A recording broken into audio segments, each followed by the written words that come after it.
আসসালামু আলাইকুম সবাইকে স্বাগত জানাচ্ছি ইংলিশ বাংলা আইসিটির কোর্সে আজকের বাংলা ক্লাসে। আজকে আমরা বিলাসী নিয়ে পড়তে যাচ্ছি। বিলাসী গল্পটা আজকে পড়া শুরু করব আমরা। আমরা বিলাসী গল্পটা নিয়ে খুব ভালো মতো আলোচনা করব, চেষ্টা করব যে নৈতিক নিয়ে শেষে আলোচনা করতে, সৃজনশীল নিয়ে আলোচনা করতে। অর্থাৎ আমরা যেভাবে সাধারণত পড়ে থাকি একটা গল্প কবিতা, আমি যেভাবে পড়িয়ে থাকি ঠিক সেই সিস্টেমে সেইভাবেই আমরা কিন্তু এই বিলাসী গল্পটাও শেষ করে ফেলবে। এবং তোমরা নিশ্চয়ই জেনে অনেক বেশি আনন্দিত হবে যে তোমাদের যে শর্ট সিলেবাস, সেই শর্ট সিলেবাসের মনে হয় আর একটা গল্প তোমাদের পড়ানো বাকি আছে, বাট বাকি সবগুলা কিন্তু ইতিমধ্যেই তোমাদের কি পড়ানো শেষ হয়ে গিয়েছে, তোমরা জানো তাই না? সো এটা কিন্তু আমাদের জন্য কি বলতো খুবই ভালো একটা বিষয় যে আমরা বাংলা ফার্স্ট পেপারের সিলেবাসটা অনেকটুকুই এগিয়ে ফেলেছি। এখন পরবর্তীতে যে প্ল্যানটা যদি তোমাদের সাথে একটু শেয়ার করি, তাহলে নিশ্চয়ই তোমরা আরো বেশি উপকৃত হবা বা বুঝতে পারবা যে কিভাবে আমরা চিন্তা করেছি তোমাদের জন্য এই জিনিসগুলো সাজাতে। তো সেই জায়গা থেকে আমরা যে কাজটা করব সেটা হচ্ছে যে তোমাদেরকে আমরা এরপরে টানা বাংলা দ্বিতীয় পত্রের যে ক্লাসগুলো আছে সেই ক্লাসগুলো কিন্তু আমরা নিয়ে ফেলবো। আমার কথা কি তোমরা শুনতে পাচ্ছ ঠিক মতো? একটু জানিও। আমি স্লাইড শোটা অফ করেছি, এখন আবার অন করেছি। এখন আশা করি তোমরা আমাকে আমার কথা ঠিক মতো শুনতে পাচ্ছ এবং আমাকে দেখতেও পাচ্ছ স্ক্রিনে। সো যে বিষয়টা বলছিলাম যে আমাদের প্রায় একদম শেষ দিকে আমরা চলে এসেছি, প্রায় ফার্স্ট পেপারের। এরপরে আমাদের উপন্যাস বা পাঠের অংশটা বাকি থাকবে এবং হচ্ছে আমাদের একটা গল্প বা একটা কবিতা সম্ভবত বাকি থাকে। এই দুইটা জিনিস ছাড়া আমরা কিন্তু মোটামুটি আমাদের শর্ট সিলেবাসের প্রায় সবটুকুই অংশই কাভার করে ফেলেছি, তাই না বন্ধুরা? সো পরবর্তীতে আমরা যে কাজটা করব,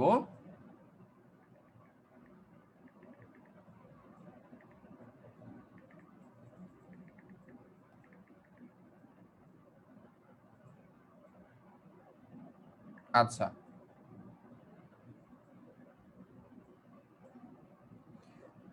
সো পরবর্তীতে আমরা যে কাজটা করব, আমরা কিন্তু তোমার এই যে বিলাসী সম্পর্কে জানবো এবং হচ্ছে পরবর্তীতে ফার্স্ট পেপারটা শেষ হয়ে গেলেই আমরা সেকেন্ড পেপারে একটানা ক্লাস শুরু করবো। এটা হচ্ছে আমাদের টার্গেটটা, কারণ সেকেন্ড পেপারের বিষয়গুলো আমাদের একটা আরেকটার সাথে সম্পর্কযুক্ত।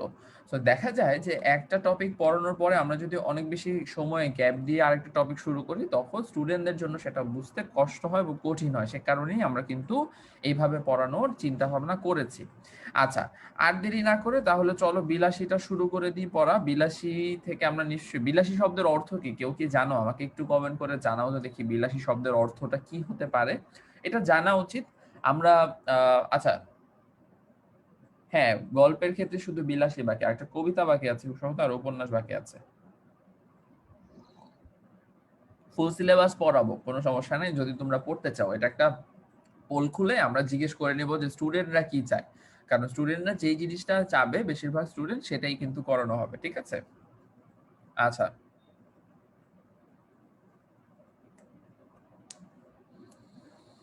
আচ্ছা, ঠিক আছে, ওকে। ক্র্যাশ কোর্সে আচ্ছা, 10:30টায় কি ক্লাস আছে আজকে? আমি জিজ্ঞেস করেছিলাম, বললো যে আজকে কোনো ক্লাস নাই সকালবেলা। আচ্ছা, ঠিক আছে, যাই হোক আমরা শুরু করি বিলাসী গল্পটা পড়া, ঠিক আছে? আচ্ছা, বিলাসী লিখেছেন হচ্ছে, তোমরা কিন্তু জানালা না বিলাসী গল্পের অর্থ, বিলাসী শব্দের অর্থটা কি। যারা কেউ যদি জেনে থাকো একটু জানাতে পারো আমাকে কমেন্টে যে ভাইয়া বিলাসী শব্দের অর্থ হচ্ছে এইটা, আমি জানি। আচ্ছা, তো তোমরা একটু কমেন্ট করতে থাকো বিলাসী শব্দের অর্থটা, ততক্ষণে আমরা শরৎচন্দ্র চট্টোপাধ্যায় সম্পর্কে গুরুত্বপূর্ণ তথ্যগুলো একটু পড়ে নিই। একটা কথা সবসময় মনে রাখবা, স্টুডেন্ট এই জিনিসটা খুবই ভুল করে, আমি একদম মার্ক করে দিচ্ছি। বলো তো কি? শরৎচন্দ্র চট্টোপাধ্যায়, নট পধ্যায়। অনেকেই পয়ের সাথে ইয়াকারটা দেয় না, যে কারণে পরীক্ষায় কিন্তু নাম্বার কাটা চলে যায়। তো এটা আমরা যখনই পড়বো তখন আমরা ঠিক মতো পড়বো যে তার নামটা কি ছিল, শরৎচন্দ্র চট্টোপাধ্যায়। আচ্ছা, ঠিক আছে, বুঝতে পেরেছি যেহেতু, তাহলে পরের স্লাইডে চলে যাই। শরৎচন্দ্র চট্টোপাধ্যায় কত সালে জন্মগ্রহণ করেন বন্ধুরা? আমরা স্ক্রিনে দেখতে পাচ্ছি, স্ক্রিন থেকে দেখে একটু উত্তর করে ফেলি। সাথে সাথে কমেন্টে লিখলে তোমাদের প্র্যাকটিসটা হয়ে যাবে। বলো তো কত সালে জন্মগ্রহণ করেছেন? 1876 সালে বা 1876 খ্রিস্টাব্দে। কত তারিখ তিনি জন্মগ্রহণ করেছেন? 15ই সেপ্টেম্বর। কোথায় জন্মগ্রহণ করেছেন? জন্মগ্রহণ করেছেন পশ্চিম বাংলার হুগলি জেলার দেবানন্দপুর গ্রামে। খুবই ভালো, গুরুত্বপূর্ণ তথ্য, যেগুলো আমাদেরকে কিন্তু কি করতে হবে, আমাদেরকে জেনে নিতে হবে, তাই না? আচ্ছা, তারপরে কি বলা আছে? তারপরে বলা আছে তার পিতার নাম, মাতার নাম। খুব বেশি গুরুত্বপূর্ণ না, রিডিং পড়ে নিও। আচ্ছা, পরবর্তীতে আছে বাংলা সাহিত্যের সবচেয়ে জনপ্রিয় এই ঔপন্যাসিকের ছোটবেলা কাটে দারিদ্র্যের মধ্যে। ২৪ বছর বয়সে মনের ঝোঁকে সন্ন্যাসী হয়ে গৃহত্যাগ করেছিলেন শরৎচন্দ্র। অনেক গুরুত্বপূর্ণ একটা অবজেক্টিভ না, যে কত বছর বয়সে তিনি গৃহত্যাগ করেছিলেন? ২৪ বছর বয়সে, ঠিক আছে? এই জিনিসগুলা কিন্তু আমাদের নৈবেতিকের জন্য বেশ গুরুত্বপূর্ণ এবং আমাদেরকে ভালো মতো পড়তে হবে, ঠিক আছে? কত বছর বয়সে তিনি হচ্ছে তোমার গৃহত্যাগ করেছিলেন বা শরৎচন্দ্র গৃহত্যাগ করেন? মাত্র ২৪ বছর বয়সে। আচ্ছা, সঙ্গীতজ্ঞ হিসেবে খ্যাতের সূত্রে ঘটনাচক্রে এক জমিদারের বন্ধু হয়েছিলেন তিনি। জীবিকার তাগিদে দেশ ছেড়ে গিয়েছিলেন বর্মা মুল্লুকে, অর্থাৎ মিয়ানমারে। বর্মা মুল্লুক মানে কি বলতো? মিয়ানমারকে মূলত বর্মা বা বার্মা এই শব্দটা থেকে মূলত বর্মা এসেছে। যে এবং এই হচ্ছে তিনি এই অর্থাৎ পাশে লিখেও দিয়েছে যে বর্মা মুল্লুক বলতে মিয়ানমার। মুল্লুক মানে হচ্ছে মূলত মাটির কথা বলছে, বর্মার মুল্লুক অথবা হচ্ছে এটা বোঝানো হয়েছে, ঠিক আছে? আচ্ছা,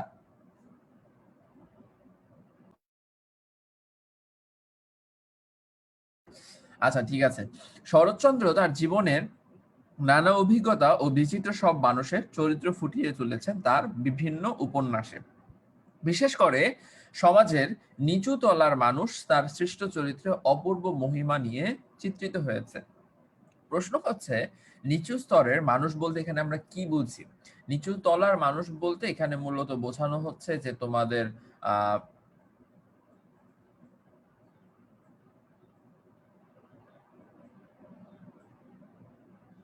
আচ্ছা, নিচু তলার মানুষ বলতে নিচু তলার মানুষ বলতে সাধারণত হচ্ছে দরিদ্র, অসহায় মানুষেরা যারা বিভিন্নভাবে নির্যাতিত হন, নিপীড়িত হন, যারা তাদের অধিকার থেকে বঞ্চিত হন, তাদের কথা মূলত বলা হয়েছে। যারা সুন্দর মতো তাদের জীবনটাকে বিলাসী ইচ্ছা আকাঙ্ক্ষা দিয়ে পূরণ করতে পারে না, যারা তাদের মনের সকল ইচ্ছা আকাঙ্ক্ষাগুলো পূরণ করতে পারে না, তাদেরকেও হচ্ছে মূলত তাদের কথা এখানে নিচু তলার মানুষের মাধ্যমে।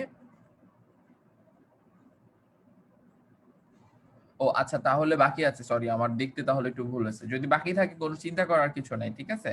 যা যা বাকি আছে সবগুলাই শেষ করব আমরা, হ্যাঁ? তোমরা এখানে চিন্তা করো না কোনো। ওকে, সো এইটা একটা গুরুত্বপূর্ণ অবজেক্টিভ, যে কার প্রতি তার বেশি মনোযোগ ছিল বা নজর ছিল, বা অপূর্ব মহিমা কার, কোন শ্রেণীর মানুষের চিত্র লেখা ফুটে উঠেছে, এটাও কিন্তু তিনি বোঝানোর চেষ্টা করেছেন। আচ্ছা, আচ্ছা, ঠিক আছে।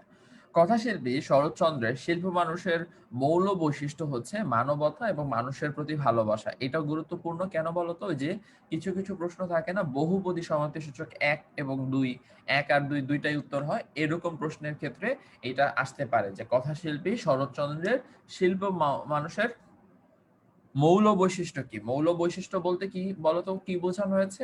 মৌলিক বৈশিষ্ট্যের কথা বলা হয়েছে। তো মৌল বৈশিষ্ট্য হচ্ছে মানবতা এবং মানুষের প্রতি ভালোবাসা। আমরা সবাই বুঝতে পেরেছি এখানে এই পর্যন্ত? আমাদের কোনো কনফিউশন আছে, কোনো কিছু আছে আমাদের?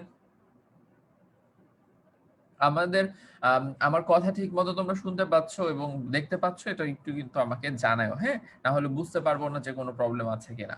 ওকে, সো পরবর্তী অংশে যদি যাই, যে শরৎচন্দ্রের প্রথম মুদ্রিত রচনা হচ্ছে কুন্তকালীন পুরস্কার প্রাপ্ত মন্দির নামে একটি গল্প। অনেক গুরুত্বপূর্ণ একটা অবজেক্টিভ, যে আহ শরৎচন্দ্রের প্রথম মুদ্রিত গল্প কোনটা? সমস্যা নেই, তখন কি হবে উত্তর? উত্তর হবে হচ্ছে মন্দির। তার বিখ্যাত উপন্যাসগুলোর মধ্যে রয়েছে দেবদাস, পল্লী সমাজ, চরিত্রহীন, শ্রীকান্ত, গৃহদাহ, দেনা পাওনা ইত্যাদি। এসব উপন্যাসে বাঙালি নারীর প্রতিকৃতি অঙ্কনে তিনি অসামান্য দক্ষতা দেখিয়েছেন। তার বহু উপন্যাস ভারতবর্ষের বিভিন্ন ভাষায় অনূদিত ও চলচ্চিত্রায়িত হয়েছে। তার কয়েকটি উপন্যাস বিদেশি ভাষায় অনূদিত হয়েছে। সাহিত্যকর্মের স্বীকৃতি হিসেবে ১৯৪৩ খ্রিস্টাব্দে কলকাতা বিশ্ববিদ্যালয় তাকে জগত্তারিণী স্বর্ণপদক, ঢাকা বিশ্ববিদ্যালয় ১৯৩৬ সালে তাকে সম্মানসূচক ডিলিট উপাধি প্রদান করে। শরৎচন্দ্র ১৯৩৮ খ্রিস্টাব্দে ১৬ই জানুয়ারি কলকাতায় মৃত্যুবরণ করেন। আচ্ছা, এখান থেকে গুরুত্বপূর্ণ তথ্য হচ্ছে তোমাদেরকে সাহিত্যকর্মের স্বীকৃতি হিসেবে তিনি কত সালে কলিকাতা বিশ্ববিদ্যালয় থেকে জগত্তারিণী স্বর্ণপদক পান? 1923 খ্রিস্টাব্দে। তারপরে হচ্ছে কত সালে ঢাকা বিশ্ববিদ্যালয় থেকে ডিলিট পান? 1936 সালে। তার মৃত্যুবরণ করেছেন কবে? 1938 খ্রিস্টাব্দের 16ই জানুয়ারি। অর্থাৎ এগুলা কিন্তু সবই গুরুত্বপূর্ণ তথ্য। পাশাপাশি তোমরা একটু জেনে রাখো যে আমাদের বইয়ে শরৎচন্দ্রের সবগুলো উপন্যাসের নাম দেওয়া হয়েছে। অর্থাৎ কোন একটা উপন্যাস যদি বলে দেওয়া হয়, ট্রিক্সটা যদি বলি যে উপন্যাস দিয়ে বললো এটা শরৎচন্দ্রের কোন ধরনের, আজ এটা শরৎচন্দ্রের হচ্ছে কোন ধরনের সাহিত্যকর্ম, তখন তোমরা কি উত্তর করবা? উপন্যাস। আর গল্প কোনটা? মন্দির। ঠিক আছে? সো বেশিরভাগ উপন্যাস দেনা পাওনা, দেবদাস, পল্লী সমাজ, চরিত্রহীন, শ্রীকান্ত, গৃহদাহ সবগুলাই উপন্যাসের নাম কিন্তু এখানে আমাদের পাঠ্য বইয়ে দেওয়া রয়েছে। সো কোন একটা কিছু জিজ্ঞাসা করলে আমরা কি বলবো? উত্তর করতে পারবো যে উপন্যাস থেকে প্রশ্নটা এসেছে। ঠিক আছে? আচ্ছা। সো আমরা কিন্তু লেখক পরিচিতিটা খুবই অল্প সময়ের মধ্যে মোটামুটি সুন্দরভাবে পড়ে ফেলেছি। ঠিক আছে? এখন আমরা যে কাজটা করব, আমরা আজকে অনেক স্টুডেন্ট ক্লাস করছে, খুব ভালো লাগতেছে দেখে। ওকে। সো 1938 সালে মৃত্যুবরণ করেন। ঠিক আছে? হ্যাঁ, ভেরি গুড। 1938 সালে মৃত্যুবরণ করেছেন। খুবই ভালো, খুবই ভালো। আচ্ছা। আমরা হচ্ছে এখন গল্পটা, আমাদের যে গল্প রয়েছে বিলাসী, সেটা পড়া শুরু করব। কিন্তু বিলাসী গল্পটা শুরু করার আগে আমরা চলো একটু অবজেক্টিভ প্র্যাকটিস করে নিই। তোমরা অলরেডি কমেন্ট করেছো দেখে দেখে, এখন একটু না দেখে প্র্যাকটিস করা উচিত না? কি বলো? যদি একটু আমি কি একটা প্রশ্ন করি কবি পরিচিতি অংশ থেকে, তোমরা একটু আমাকে উত্তর করে জানাও তো দেখি যে কি অবস্থা তোমাদের, পেরেছো কিনা?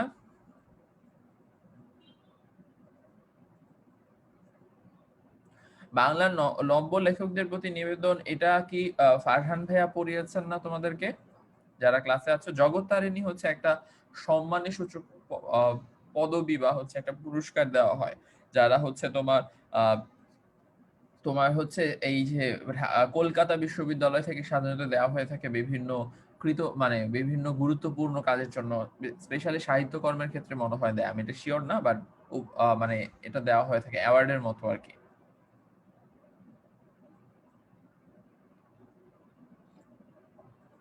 আচ্ছা, ওকে। বাংলা লেখকদের প্রতি আহ, আচ্ছা, নব্য লেখকদের প্রতি আবেদন, এটা তো পড়ানো হয়েছে না অলরেডি? কেউ একটু বলবা ফারহান ভাই এটা পড়িয়েছেন কিনা?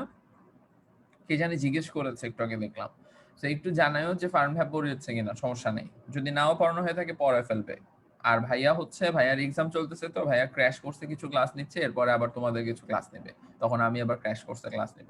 বুঝছো? তো সমস্যা নেই। ও, বুঝতে পারছি। হ্যাঁ, ভালো কথা বলছো, লকডাউনের কারণে তো অফলাইনের প্রাইভেট গুলো অফ। আচ্ছা, একটা কথা বলি, সেটা হচ্ছে যে তোমাদের যদি অফলাইনেও মানে আহ, এই করোনার মধ্যে গিয়ে এত কষ্ট করে প্রাইভেট পড়তে হয়, আম, তাহলে মানে আসলে সমস্যাটা কোথায় হচ্ছে? সমস্যাটা মানে হচ্ছে যে, বলতে যাচ্ছে যে আমরা যে জিনিসগুলো পড়াচ্ছি এটা কি তোমাদের কাছে এনাফ মনে হচ্ছে না? এটা নিয়ে কোনো সমস্যা, কোনো ফিডব্যাক, কোনো সাজেশন থাকলে কিন্তু আমি সবসময় বলেছি তোমরা আমাকে দিতে পারো, কোনো সমস্যা নেই।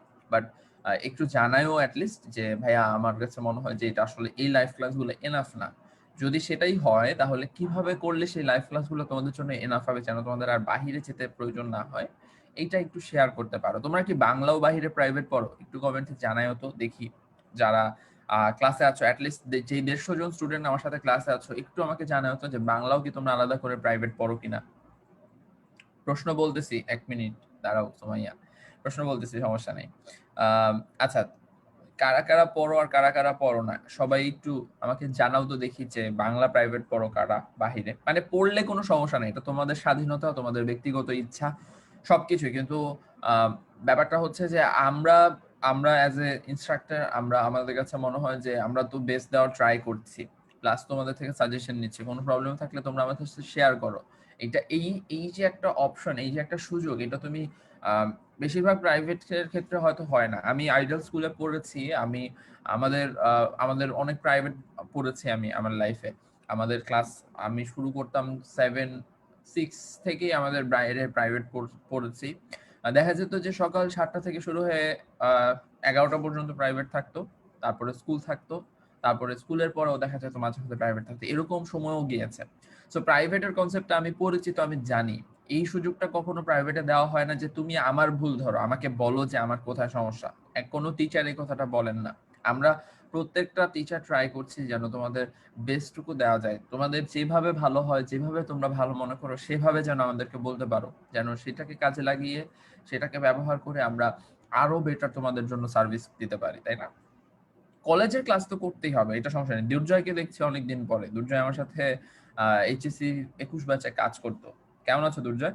আচ্ছা, আহ, আচ্ছা জান্নাতুল, অনেক ধন্যবাদ, ভরসা করে আছো। চেষ্টা করছি সর্বোচ্চটুকু দেওয়ার, যদি কোথাও কমতি হয়, যদি কোথাও মনে হয় যে ভাই এই জায়গায় তো পারতেছেন না, ভালো লাগতেছে না, আমাদেরকে জানাইও, আমরা আরো বেটার ভাবে ক্লাস নেওয়ার চেষ্টা করব, ঠিক আছে? আচ্ছা, সো মোটামুটি আচ্ছা, সবাই বলতেছে না ভাইয়া পড়ি না। আচ্ছা ঠিক আছে, সমস্যা নেই। খুবই ভালো লাগলো দেখে। আমরা চেষ্টা করব তোমরা এই যে আমাদের সাথে আছো, মানে একইভাবে আমরা চেষ্টা করব যে সর্বোচ্চটুকু দিয়ে তোমাদের ক্লাসগুলো নেওয়ার জন্য, বেস্ট এফোর্ট দেওয়ার জন্য, ঠিক আছে? আমাকে একটু কমেন্টে জানাও তো যে কত বছর বয়সে শরৎচন্দ্র চট্টোপাধ্যায় বাসা ত্যাগ করে চলে গিয়েছিলেন, অর্থাৎ গৃহ ত্যাগ করেছিলেন, যারা ক্লাসে আছো। আচ্ছা, সেকেন্ড পেপারের প্রবলেম হচ্ছে, এটা আমি বুঝতে পারছি। সেকেন্ড পেপারের সমস্যাটা হচ্ছে যে লাইভ ক্লাসে পড়ানোটা একটু ডিফিকাল্ট, ঠিক আছে? তাও চেষ্টা করব যে সর্বোচ্চটুকু দিয়ে যেন তোমাদের বেস্ট এফোর্টটা দিয়ে পড়ানো যায়, ঠিক আছে? চিন্তা করো না, হ্যাঁ, একদমই চিন্তা করো না। আমরা উইল, মানে একদমই সর্বোচ্চ দিয়ে চেষ্টা করব, ঠিক আছে? আচ্ছা, তো আজকে অনেক স্টুডেন্ট ক্লাস করছে দেখে খুবই ভালো লাগতেছে। আজকে চাই একটা খুবই ভালো ক্লাস হোক, ঠিক আছে? যেটা বলছিলাম, তাহলে একটু বলো তো যে শরৎচন্দ্র চট্টোপাধ্যায় যারা ক্লাসগুলোতে আছো একটু বলো যে হচ্ছে শরৎচন্দ্র চট্টোপাধ্যায় কত বছর বয়সে তোমার গৃহ ত্যাগ করেছিলেন বা বাসা ছেড়ে চলে গিয়েছিলেন? জলদি জলদি একটু কমেন্ট করে আমাকে জানাও।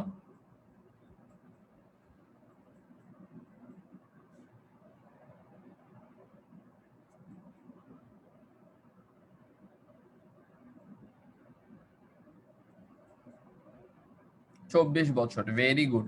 বন্যা বলেছো 24, আবিদা বলেছো 24। আজকে তোমাদের কারো নাম পড়া হয় নাই, আজকে একটু কমেন্ট উত্তরগুলো দেখে তোমাদের নামগুলো একটু পড়ে ফেলি।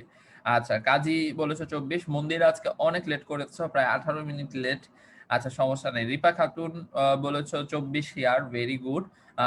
তারপর হচ্ছে মুজাহিদুল ইসলাম আদিব বলেছো 24 বছর, আবিদাও বলেছো 24 বছর।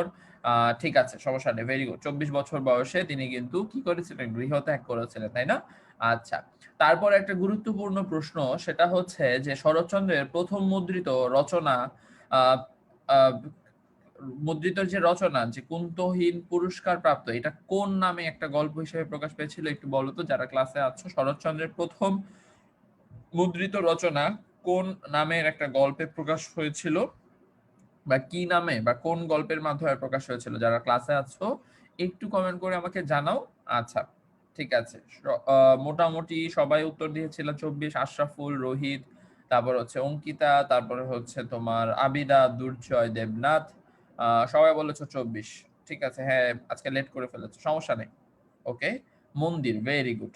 আচ্ছা, শরৎচন্দ্রেরটা মন্দির বলেছো, হাসান জুবায়ের, তারপরে সুমাইয়াও বলেছো মন্দির, তাসনিম বলেছো মন্দির, তাসলিমা ছবি বলেছো মন্দির, মিজানুর রহমান বলেছো মন্দির।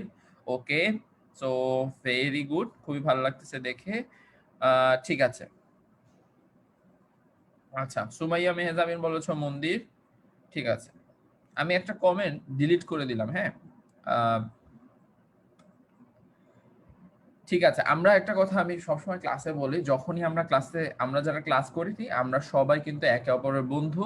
একে অপরের সাথে সম্মান যে রেখে একে অপরকে যেন আমরা কোনোভাবেই আহ আমরা আঘাত না করি, আমরা যেন কথা দিয়ে হোক, আমাদের আচরণে হোক, কোনোভাবেই কারো মনে কষ্ট দিয়ে না থাকি, সেই বিষয়টার দিকে খেয়াল রেখে আমাদের ক্লাসগুলো আমরা করার চেষ্টা করবো। স্পেশালি আমার বাংলা ক্লাসে যখন তোমরা আছো, চেষ্টা করো তোমরা সব ধরনের কথা বলতে পারো, তোমরা আমাকে নিয়ে খারাপ কথা বলো, কোনো সমস্যা নেই। আমাকে যদি কোনো প্রবলেম থাকে সেটা আমার ব্যাপারে বলতে পারো, আমার ব্যাপারে কোনো সাজেশন থাকলে বলো, বাট আরেকটা স্টুডেন্ট বা অন্য কোনো স্টুডেন্টের সাথে এরকম তর্কাতর্কি, ঝগড়া লাগা বা হচ্ছে খারাপ ভাবে কথা বলা, এই কাজটা আমরা ক্লাসে কেউ করবো না, ঠিক আছে? এটা আমাদের সবাই, আমরা ভালো স্টুডেন্ট সবাই, আমরা অনেক আহ, আমরা আন্ডারস্ট্যান্ড, মানে আমরা হচ্ছে সবাই সুন্দর মতো বুঝতে পারি বিষয়গুলো। তো এই কাজটা আমরা একদমই আর করবো না, ওকে? আচ্ছা, মন্দির। ঠিক আছে, ভেরি গুড। সাদিয়াও বলেছো মন্দির, সেরাজুল মনির আঁখিও বলেছো মন্দির, মাহফুজুর রহমানও বলেছো মন্দির। ঠিক আছে, আমরা মোটামুটি বুঝতে পেরেছি, তোমরাও বুঝতে পেরেছো। লাস্ট একটা কোশ্চেন, কত সালে কোন সালে হচ্ছে শরৎচন্দ্র মৃত্যুবরণ করেন, এটার উত্তর তোমরা করতে থাকো। ততক্ষণে আমরা চলো ক্লাসটা শুরু করি। ক্লাসটা মানে হচ্ছে গল্পটা পড়া শুরু করি। ঠিক আছে। পাকা 2 ক্রোশ পথ হাঁটিয়া স্কুলে বিদ্যা অর্জন করিতে চাই, আমি একা নই 10-12 জন, যাহাদের বাড়ি পল্লী গ্রামে, তাহাদের এই ছেলেরা শতকরা যাহাদের যাহাদের বাটি লেখা, যাহাদের বাটি পল্লী গ্রামে, তাহাদের এই ছেলেদের শতকরা 80 জনকে এমন করিয়া বিদ্যা লাভ করিতে হয়। আমি একটু আগে রিডিংটা পড়ে নিই, এরপরে হচ্ছে আমি সবগুলার উত্তর তোমাদের, মানে উত্তর বলতেছি কেন, মানে হচ্ছে অর্থ সহ সবকিছু এক্সপ্লেন করে দিব, সমস্যা নেই। বাট বারবার ইন্টারাপ্ট করলে যেটা হয় যে পড়াতে একটু ব্রেক চলে আসে, সো সেই কারণে হচ্ছে আমি আগে পড়ে নিই, তারপরে হচ্ছে তোমাদের সবগুলার উত্তর বা হচ্ছে সবগুলার অর্থ সহ এক্সপ্লেন করে দিব। হ্যাঁ, আচ্ছা, ঠিক আছে, ওকে। সো যেই বিষয়টা বলছিলাম যে পাকা 2 ক্রোশ পথ হাঁটিয়া স্কুলে বিদ্যা অর্জন করিতে যাই, আমি একা নই 10-12 জন, যাহাদেরই বাটি পল্লী গ্রামে, তাহাদেরই ছেলেরা। এখানে মূলত মনে হয় বাড়ির কথা বলা হচ্ছে, যে যাহাদের বাড়ি পল্লী গ্রামে, পল্লী গ্রামে মানে গ্রামাঞ্চলে, তাহাদেরই ছেলেরা শতকরা, ভিটে বাড়ির কথা বলা হচ্ছে মূলত, বুঝছো, 80 জনকেই এমন করিয়া বিদ্যা লাভ করিতে হয়। অর্থাৎ যাদের বাড়ি হচ্ছে তোমার এই গ্রামাঞ্চলে বা এই গ্রামের দিকে বা পল্লী গ্রামে, তাদের 100 জনের মধ্যে 80 জনকেই এই পদ্ধতিতে, অর্থাৎ একটা লম্বা পথ পাড়ি দিয়ে বিদ্যা লাভ করতে যেতে হতো। তোমরা জানো যে আগের সময়টাতে কি হয়, আগের সময়টাতে হচ্ছে যে তোমাদের আম আগের সময়টাতে যে কাজটা করা হতো সেটা হচ্ছে, আমাদের এখন যেরকম অনেক আ তোমার যানবাহন আছে, রিক্সা আছে, তখনকার সময় সেটা ছিল না। বিদ্যা অর্জনের জন্য দেখা যেত এক গ্রাম থেকে আরেক গ্রামে অনেক সময় পাড়ি দিতে হতো, হাঁটতে হতো, 10-12 কিলোমিটার হেঁটে যেয়ে তারপরে তোমার স্কুল করতে হতো। আবার স্কুলের শেষে আবার সেই 10-12 কিলোমিটার পথ হেঁটে তোমার বাসায় আসতে হতো। এইভাবেই কিন্তু আমাদের পূর্বপুরুষেরা, অর্থাৎ আমাদের যে বাঙালির যে পূর্বপুরুষেরা, তারা কিন্তু বিদ্যা শিক্ষা অর্জন করেছেন, কিন্তু তারা হাল ছেড়ে দেন নাই। তারা কখনো এটা বন্ধ করে দেন নাই। তারা চেষ্টা করেছেন এত প্রতিকূলতা অতিক্রম করেও কিন্তু বিদ্যা শিক্ষা চালিয়ে যাওয়ার জন্য। ঠিক আছে। ইহাতে লাভের অঙ্কে শেষ পর্যন্ত একেবারে শূন্য না পড়িল, যাহা পরে তাহার হিসাব করিবার পক্ষে এই কথা চিন্তা করিয়া দেখিলেই যথেষ্ট হইবে যে, ছেলেদের সকাল 8টার মধ্যে বাহির হইয়া যাতায়াতে 4 ক্রোশ পথ ভাঙিতে হয়। 4 ক্রোশ পথ মানে 8 মাইল নয়, ঢের বেশি। বর্ষার দিনে মাথার উপর মেঘের জল ও পায়ের নিচে 1 হাঁটু কাদা। গ্রীষ্মের দিনে জলের বদলে কড়া সূর্য, কাদার বদলে ধুলার সাগর সাঁতার দিয়া স্কুল ঘর করিতে হয়।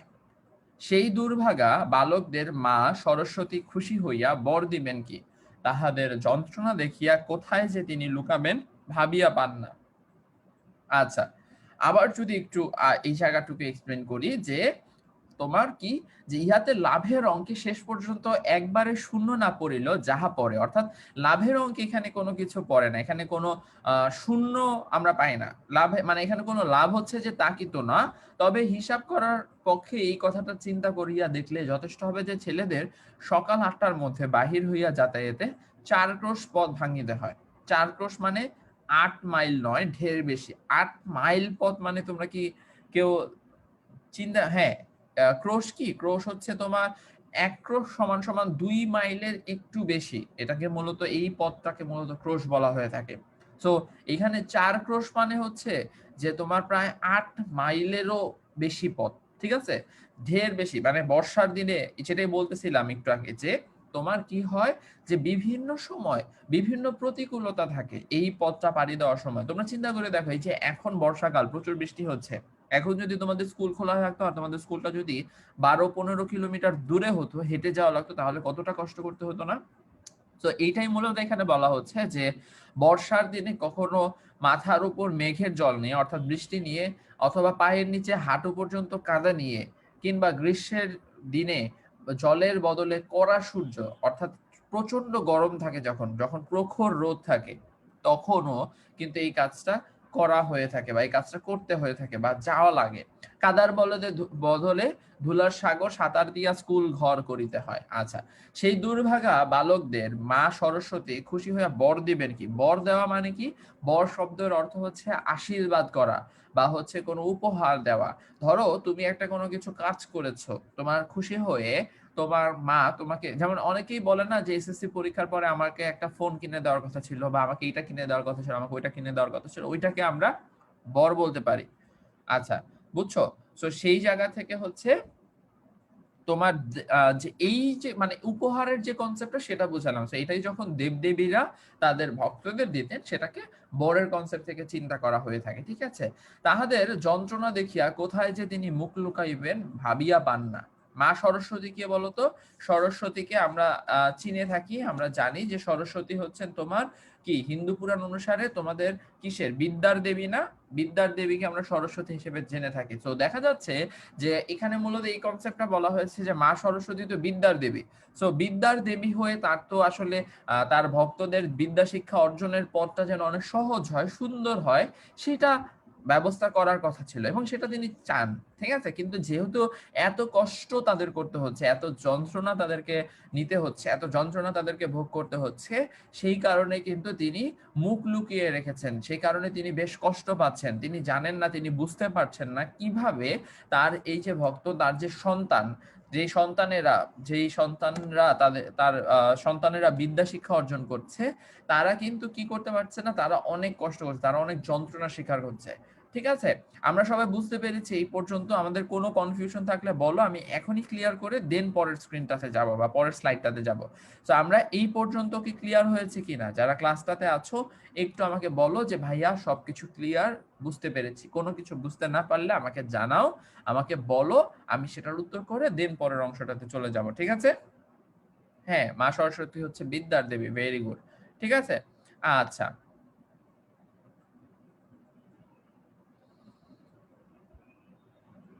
ঠিক আছে। হ্যাঁ, অপর নাম বিনা পানি। আরেকটা নাম আছে, কেউ বলতে পারবা? দেখি, যারা ক্লাসে আছো। আহ পারা উচিত, তারপরও দেখি। হ্যাঁ, সরস্বতী আরেকটা নাম বিনা পানি, প্লাস আরেকটা নামও আছে তোমাদের বইয়ের শব্দার্থের অংশতেও খুব সম্ভবত দেওয়া আছে। একটু বলো তো কমেন্টের মাধ্যমে যদি কেউ পারো।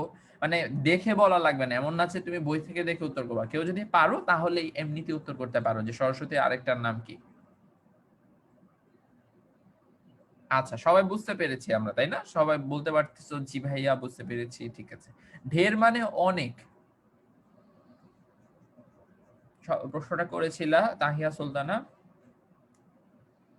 অনেক অনেক দেরি করে ফেলেছো চলে আসতে, বাট চলে এসেছো আর কি, সমস্যা নেই। ওকে, ঠিক আছে। তাহলে আমরা ঢের শব্দের অর্থ তো বলে ফেললাম। আচ্ছা, এরপর অনেকে উত্তর করে দিচ্ছে, অনেক অনেক ধন্যবাদ। সিরাজুম মনি রাখি উত্তর দিয়েছো, তারপর আদিবও বলেছো, আমিও বলেছি। তো আশা করি এখন তাহিয়ার প্রশ্নের উত্তরটা পেয়েছে। আচ্ছা, ইম্পর্টেন্ট টপিক বলতে এখানে মানে মাঝে মানে এখানে ইম্পর্টেন্ট টপিকটা দাগানো থেকে আগে বোঝার চেষ্টা করতে হবে। তো বুঝলে তুমি বুঝবা যে কোনটা ইম্পর্টেন্ট কোনটা ইম্পর্টেন্ট না। আমি তো কনসেপ্টটা এখানে বললাম যে এই স্লাইডের কনসেপ্টটা কি, এখানে শরৎচন্দ্র দেখানোর চেষ্টা করেছেন যে একটা সময়ে তোমাদের ব্যাপক কষ্ট করে বিদ্যাশিক্ষা অর্জন করতে হতো। একটা তাদের বাড়ি থেকে দীর্ঘ পথ অতিক্রম করতে হতো এবং এটা এটা এটা প্রতিনিয়ত বিভিন্ন প্রতিকূল পরিস্থিতিতেও তাদের এই কাজটা করতে হতো। কোনো মাফ ছিল না, কোনো আহ, এটা থেকে রক্ষা পাওয়ার কোনো উপায় ছিল না। এই জিনিসগুলোই মূলত এই স্লাইডটাতে বোঝানো হয়েছে। এখানে ইম্পর্টেন্ট দাগিয়ে দেওয়ার মতো কোনো কিছু নাই। ঠিক আছে? স্পেশালি গল্পের ক্ষেত্রে ইম্পর্টেন্ট দাগিয়ে দেওয়া একটু কঠিন। কঠিন বলতে আমি বলতেছি যে এখন ধরো আমি এক্সপ্লেন করার চেষ্টা করছি, তোমাদেরকে বুঝিয়ে দেওয়ার চেষ্টা করছি, সেখান থেকে বুঝতে কোনো কিছু সমস্যা হলে, তোমার যদি লাগে যে ভাই এই লাইন এই লাইন এই লাইন সব লাইন আমি বুঝি নাই, আমি সব লাইন বুঝাচ্ছি, সমস্যা নেই। খালি আমরা যদি ইম্পর্টেন্টের পিছনে ছুটতে থাকি, তাহলে শিখার যে আনন্দ সেটা থেকে কিন্তু আমরা অনেক দূরে চলে যাব। ঠিক আছে? আমরা আগে শিখি, এরপর ইম্পর্টেন্টের জন্য আমরা তো আছি, প্রয়োজন পড়লে আমরা দাগাই দিব বইগুলো, আবার কোনো সমস্যা নেই। ঠিক আছে? ওকে। বাগদিবি বানানটা ভুলে গেছে না অনেক? একটু এটা একটু ঠিক করে লিখবা, চেষ্টা করে দেখো। হ্যাঁ, আমার পিছনে নর্দার্ন লাইটস দেখা যাচ্ছে। যাওয়া তো যাচ্ছে না বাসার বাহিরেও। সো নর্দার্ন লাইটস পিছনে দিয়ে রেখে মনটাকে শান্ত রাখতেছি যে আচ্ছা আমি নর্দার্ন লাইটসে চলে গেছি। ঠিক আছে? ওকে। সো অনেক দুষ্টামি হয়েছে। এখন চলো যে আবার যদি পড়ায় ফিরে যাই, তাহলে তোমরা বলেছো সবগুলা বুঝতে পেরেছো। সো পরের স্লাইডে চলে যাই।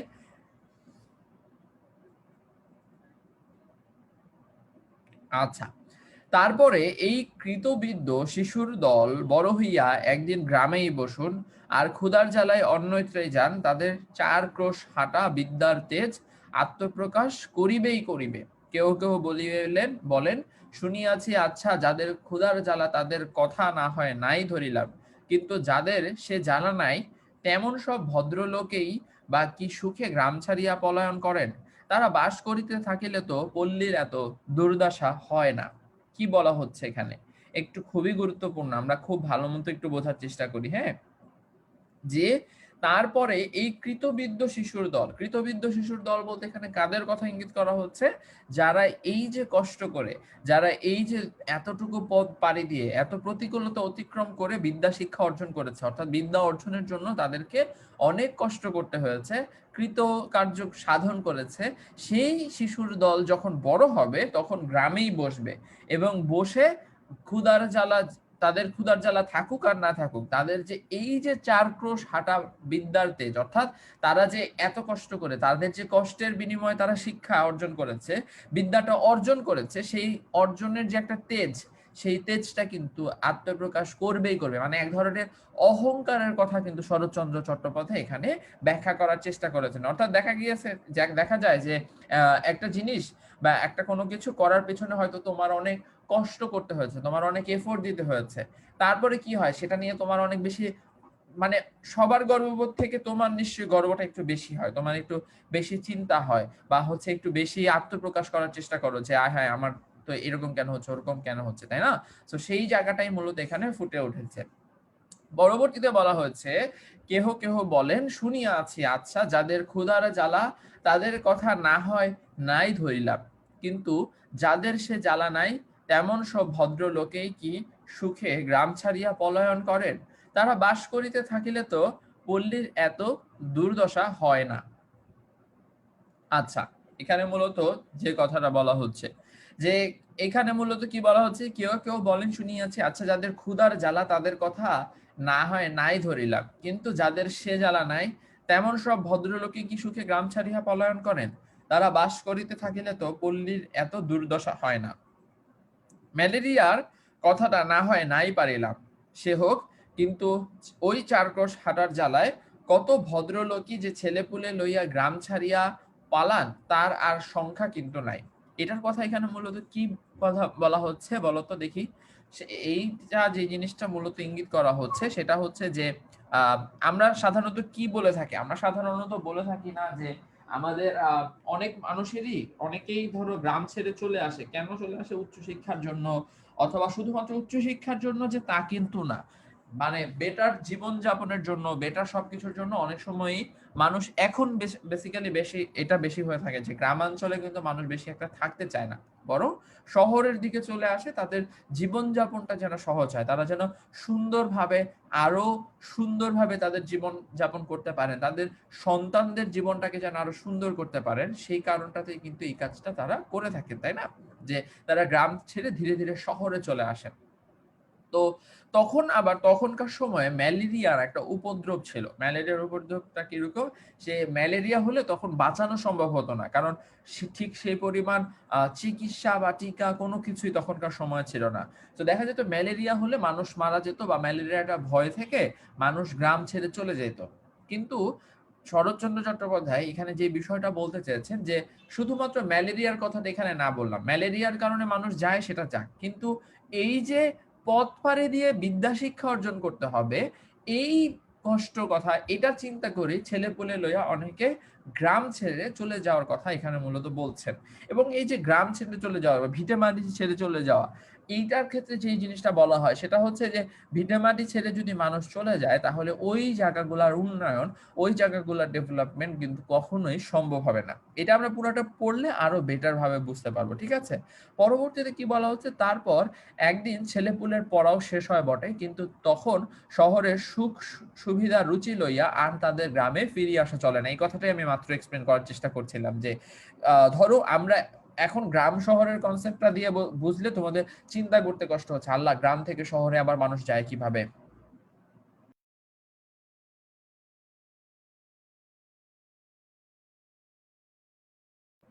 আচ্ছা, সো যেই জিনিসটা বলছিলাম যে গ্রাম এবং শহরের কনসেপ্টটা চিন্তা না করে তোমরা যদি একটু চিন্তা করে দেখো, তো এখন আমরা দেশের বাহিরে চলে যাওয়ার কথা বলি না, যে উচ্চশিক্ষার জন্য আমি দেশের বাইরে চলে যাব, চাকরির জন্য দেশের বাইরে চলে যাব, বা হচ্ছে পড়াশোনা করতে দেশের বাইরে চলে যাব। এবং বেশিরভাগ সময় যে জিনিসটা হয়ে থাকে যে আহ, দেশের বাইরে চলে যাওয়ার পরে ওই যে বেটার লাইফস্টাইল পাই আমরা, বা উন্নত জীবনযাত্রা পাই, জীবনযাত্রার মানটা যে অনেক ভালো বাহিরে, সেই কারণে কিন্তু সেই সুযোগ, অনেক বেশি সুযোগ সুবিধা পাওয়া যায়। সেই সকল সুযোগ সুবিধা পাওয়ার পরে কিন্তু অনেক মানুষই আর দেশে ফিরে আসতে চান না। ফলে যেটা হয় দেখা যায় যে, খুব সহজ একটা এক্সাম্পল বলি, আমাদের অনেক ভালো ভালো বিশ্ববিদ্যালয়ে শিক্ষক শিক্ষার্থীরা কি করেন, সরকারের টাকায় বা হচ্ছে আমরা সরকারের আর্থিক অনুদানে পড়াশোনা করছি। খুব সহজে তোমরা জানো যে সরকারি স্কুল কলেজ বিশ্ববিদ্যালয়গুলোতে অনেক কিন্তু খরচ কম পড়ে। পরবর্তীতে দেখা যায় যে এমন অনেক সময় আসে যখন তারা বাহিরে যায় উচ্চশিক্ষা অর্জন করে, কিন্তু আর দেশে ফিরে আসে না। তো এই কনসেপ্টটা থেকে যে প্রবলেমটা হচ্ছে যে, তারা যদি তাদের মেধা, তাদের মনন, তাদের এই যে মেধা শক্তিটা, সেটা যদি দেশের জন্য কাজে লাগাতো, দেশের কোনো একটা কাজে লাগাতো, তাহলে কিন্তু দেশটার আরো উন্নতি আরো অনেক বেশি হতে পারতো। এখন হয়তো ধরো বৈদেশিক মুদ্রা আসছে, পাঠাচ্ছে, যেটার মাধ্যমে আমাদের দেশের উন্নয়ন বা অর্থনৈতিক উন্নয়ন হচ্ছে, কিন্তু সবসময় মনে রাখবা যে অর্থনৈতিক উন্নয়ন বা টাকা পয়সা থাকলেই যে একটা দেশ অনেক উন্নত হয় সেটা কিন্তু না। একটা দেশ বা একটা জাতি তার জ্ঞানের দিক থেকে কতটা উন্নত সেটা অনেক বেশি জরুরি। খুব সহজে চিন্তা করে থাকো, দেখো যে আহ, পড়াশোনা করার পরে 100 জন পিএইচডি বা উচ্চশিক্ষা অর্জন করা মানুষ যদি আমাদের দেশে ফিরে এসে দেশের জন্য কাজ করে, তাহলে আমাদের জাতিগতভাবে আমাদের জ্ঞানটা কত বেড়ে যাবে, ঠিক আছে?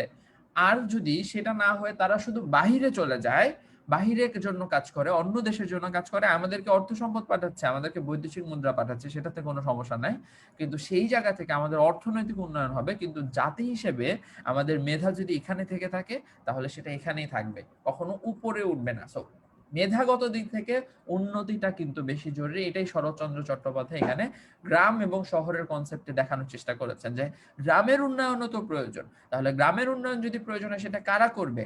গ্রামের যারা সন্তান, গ্রামের যারা ছেলে মেয়ে ছিল, যারা গ্রামে পড়াশোনা করেছে, তারা করবে। কিন্তু দেখা যাচ্ছে তারা শহরে গিয়ে শহরের যে সুখ সুবিধা পাচ্ছে, সেইটা পাওয়ার পরে তারা কিন্তু আর ফিরেই আসে না, বুঝছো? এই কনসেপ্টটার কথা কিন্তু এখানে ফুটে উঠেছে। তোমরা কি সবকিছু বুঝতে পারছো? তোমাদের কোনো কনফিউশন থাকলেও কিন্তু একটু আমাকে জানাও, হ্যাঁ? যে কোনো কনফিউশন আছে কিনা, কোনো প্রশ্ন আছে কিনা একটু জানাও। আর যদি সব বুঝে থাকো, ক্লিয়ার থাকে, সেটাও কিন্তু আমাকে অবশ্যই অবশ্যই জানাতে পারো, ঠিক আছে? কিন্তু থাক এ সকল বাজে কথা। স্কুলে যাই দুক্রোশের মধ্যে, এমন আরো 2-3 খানা গ্রাম পার হইতে হয়।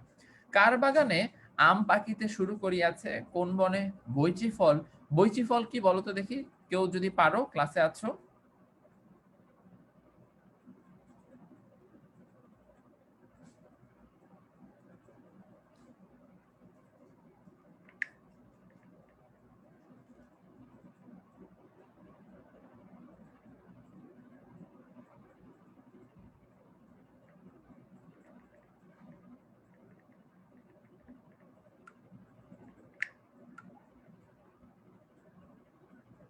আচ্ছা,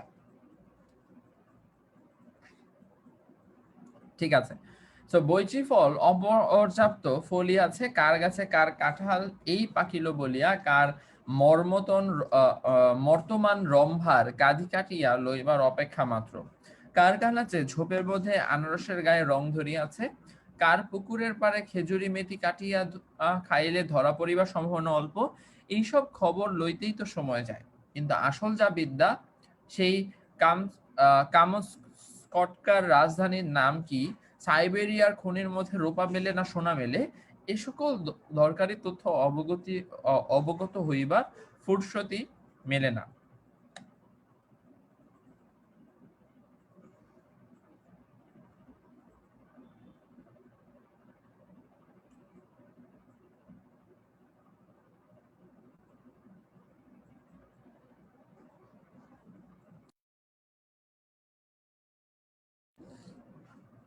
আচ্ছা, তো আমরা যে জিনিসটাতে বলছিলাম, এখানে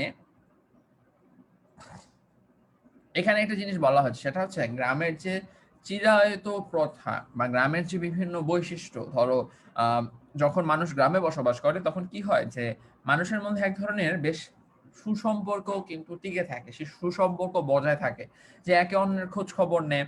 তারপর হচ্ছে কার গাছে কোন ধরনের ফল ফলেছে, কার গাছে কাঁঠাল ধরেছে, কোন গাছে আম ধরেছে, কোন গাছের মধ্যে আনারস হয়েছে, কোথায় কি ভালো আছে, কার গাছে খেজুর ধরেছে ইত্যাদি। এসব খবরগুলো দেখা যায় গ্রামের একজন মানুষ আরেকজনের সাথে শেয়ার করে, একজন আরেকজনের খবর রাখে। তো দেখা যাচ্ছে যে গ্রামের অবস্থা এমন হয়ে গিয়েছে যে এমন অবস্থা হয়ে গিয়েছে যে এই যে খোঁজ খবর নেওয়া, এই খোঁজ খবর নিতে নিতেই সময় চলে যায়। অর্থাৎ বিদ্যা শিক্ষা অর্জনের জন্য যে এক ধরনের বেশি করে চেষ্টা করা, অর্থাৎ গুরুত্বপূর্ণ তথ্যগুলো জানা, যে এইখানকার রাজধানীর নাম কি, ওইখানকার মানে বইয়ের যে জ্ঞানগুলা সেইটা সম্পর্কে সেই দরকারি তথ্যগুলো অবগত হইবার ফুরসত, ফুরসত মানে ওই যে অবসরের সেই সময়টুকুই পাওয়া যাচ্ছে না, যে সে আরেকটু জ্ঞান অর্জনের চেষ্টা করবে। এই এতটুকু জায়গায় মূলত এই অংশটাই বলা হয়েছে, যে স্বাভাবিক এই অন্যান্য খবরগুলো নিতে নিতে, অন্যান্য সম্পর্কে, বিভিন্ন সম্পর্কে খবর নিতে নিতে, গ্রামের মানুষের হালচাল জিজ্ঞেস করতে করতেই সময় চলে যায়, যে এই যে গুরুত্বপূর্ণ প্রশ্নগুলো, গুরুত্বপূর্ণ বিষয়গুলো, সেগুলা যেন আর শিখাই হচ্ছে না। এই বিষয়টা মূলত এখানে ফুটে উঠেছে। ঠিক আছে, ওকে,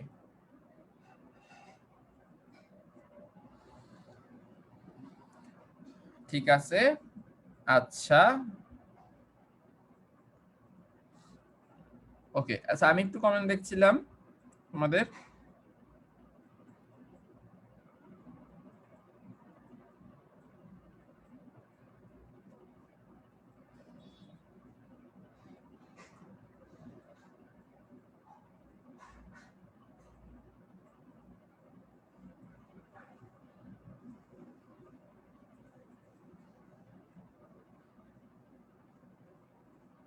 হ্যাঁ, এই ধরনের বিষয়গুলো কাজ করে মানুষের মধ্যে, যে আসলে গ্রামের লোক বলতে অনেকেই হচ্ছে মনে করে লজ্জা পায় যে আমি গ্রামে থাকি। এটা গ্রামে থাকার লজ্জা পাওয়ার তো কিছু নাই।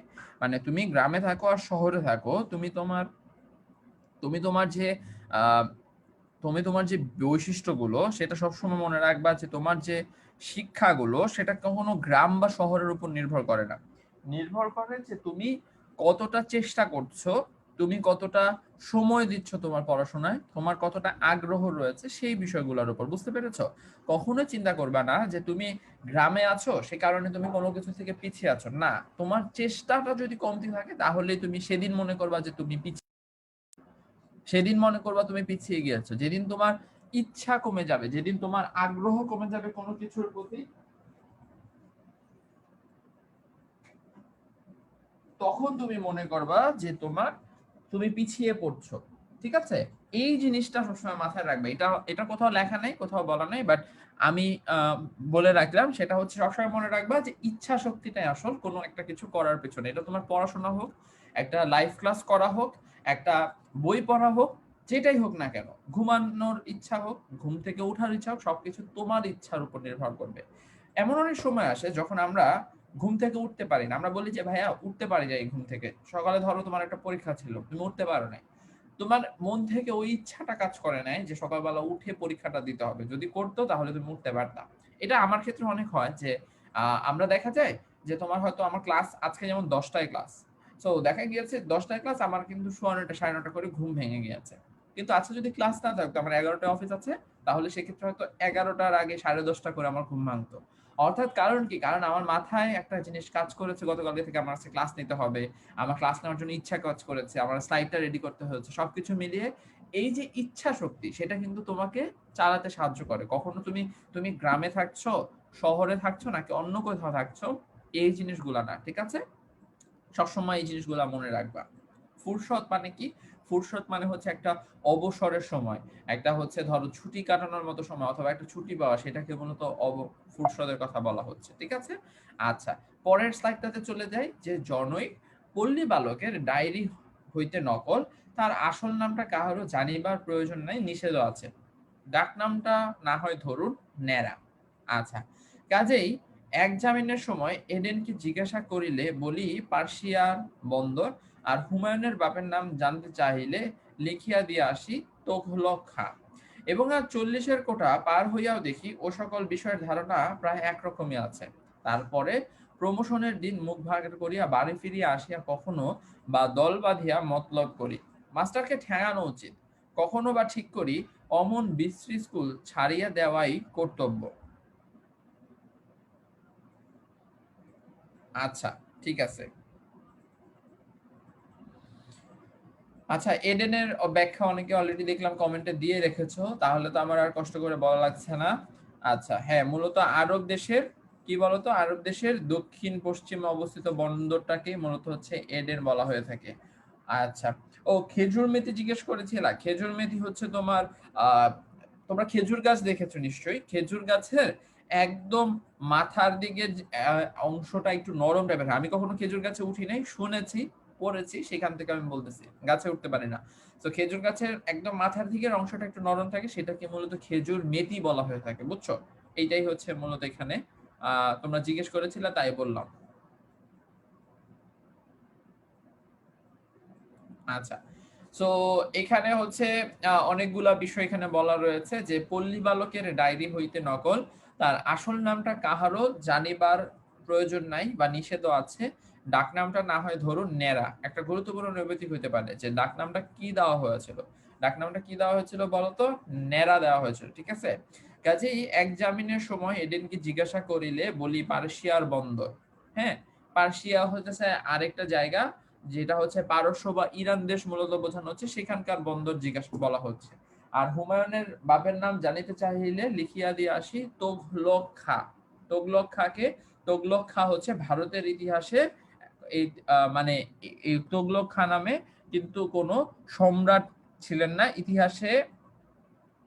আচ্ছা, তো বেসিক্যালি এটা হচ্ছে বোঝানোর চেষ্টা করা হচ্ছে যে আসলে এখানে জাস্ট একটা মন মতো নাম লিখে দিয়ে আসতেন, এটাই মূলত এখানে প্রকাশ করতে যাচ্ছে। কারণ তোগলক খান নামে কেউ আসলে তখনকার মানে সময় ছিলেন। এখানে হুমায়ুন বলতে এই যে সম্রাট হুমায়ুনের কথা বলা হচ্ছে। হুমায়ুন আকবরদের সময়কালে, মুঘলদের সময়ে যে হুমায়ুন ছিলেন তার বাবার নাম জিজ্ঞাসা করলে তোগলক খা বলা হতো, কিন্তু তোগলক খা নামে কেউ কিন্তু ছিলই না। তো সেই জায়গা থেকে বলা বলা হচ্ছে যে আসলে জ্ঞানের পরিধিটা আস্তে আস্তে কমে যাচ্ছিল।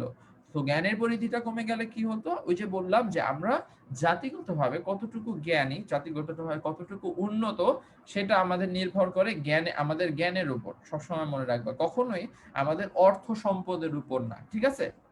তো দেখা যাচ্ছে যে এই বিষয়গুলো মূলত এখানে বলা হয়েছে। পরে কি বলা হচ্ছে যে আজ 40-এর কোটা পার হইয়াও দেখি ও সকল বিষয়ের ধারণা প্রায় একরকমই আছে। তারপরে প্রমোশনের দিন মুখ ভার করিয়া বাড়ি ফিরিয়া আসিয়া কখনো বা দল বাঁধিয়া মতলব করি, মাস্টারকে ঠেঙানো উচিত। মানে তার যে স্বাভাবিক জীবনযাত্রা, তার যে স্বাভাবিক আহ আহ, বৈশিষ্ট্যগুলা, সেগুলা তিনি এখানে বলছেন যে 40-এর বেশি বয়স হয়ে গিয়েছে বা 40-এর কোটা পার হওয়া বলতে কি 40-এর বেশি বয়স হওয়ার কথা এখানে বলা হচ্ছে। তো দেখা যাচ্ছে যে 40-এর বেশি।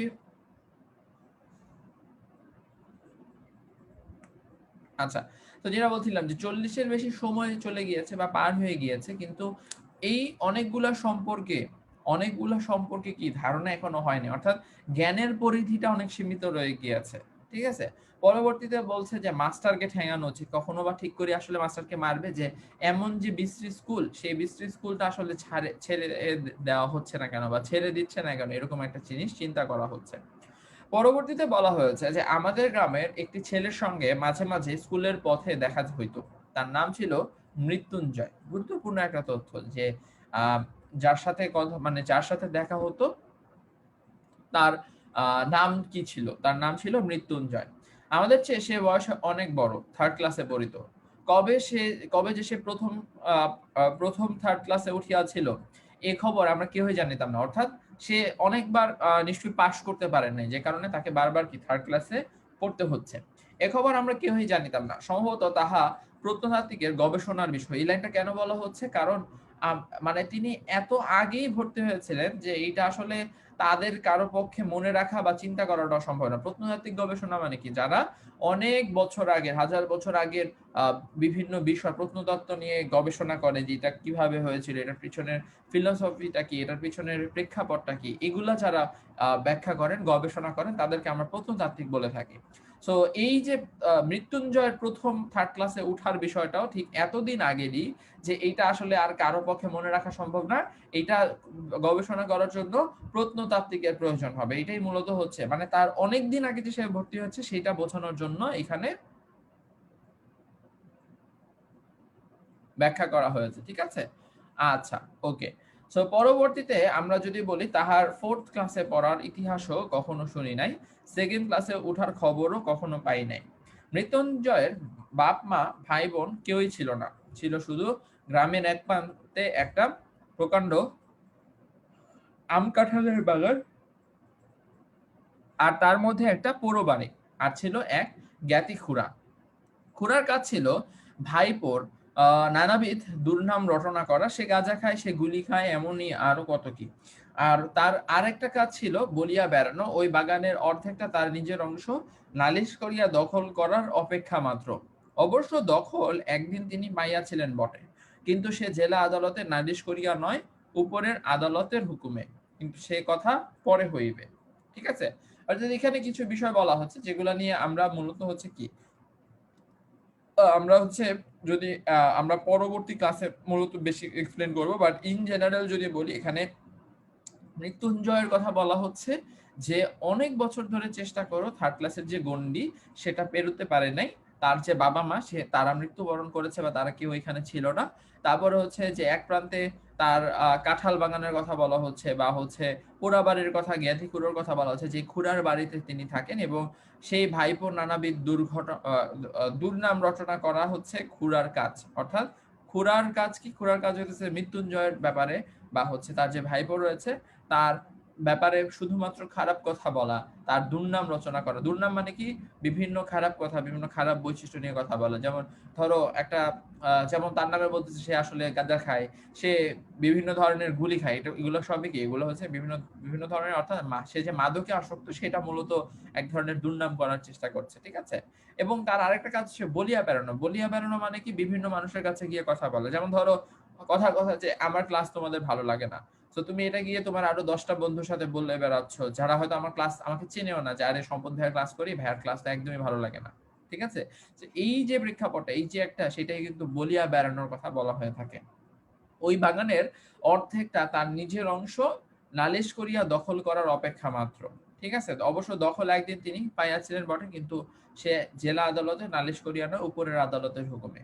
আচ্ছা, সো কিন্তু সে কথা পরে হইবে, অর্থাৎ সেই কথাগুলো নিয়ে আমরা পরের ক্লাসে হচ্ছে মূলত আলোচনা করব। আজকে ক্লাসে আমরা এতটুকুই রাখবো, এবং তোমরা চেষ্টা করবা যে আজকে ক্লাসে আমরা যতটুকু অংশ পড়েছি ততটুকু অংশ যেন আমরা সবাই বাসায় একটু পড়ে ফেলি। হ্যাঁ, আমি প্রতিদিন এই কথাটা বলি যে প্রতিদিনের পড়াটুকু আমরা প্রতিদিন যেন কমপ্লিট করি, যেন আমাদের কোনো পড়া জমে না যায়। হ্যাঁ, কোনো পড়া যদি একবার জমে যায়, সেটার কিন্তু সলিউশন বাড়া, সেটা পরে পড়া অনেক কষ্ট হয়ে যাবে, কঠিন হয়ে যাবে। সো এই জিনিসটা একটু তোমরা মনে রাখো। এটা আমি পড়ে ফেলার চেষ্টা করি, আর কোনো কিছু না বুঝলে আমাকে জানাও। হ্যাঁ, ঠিক আছে? আমাকে অবশ্যই অবশ্যই বইলো যে ভাই এই জায়গাগুলো বুঝি নাই।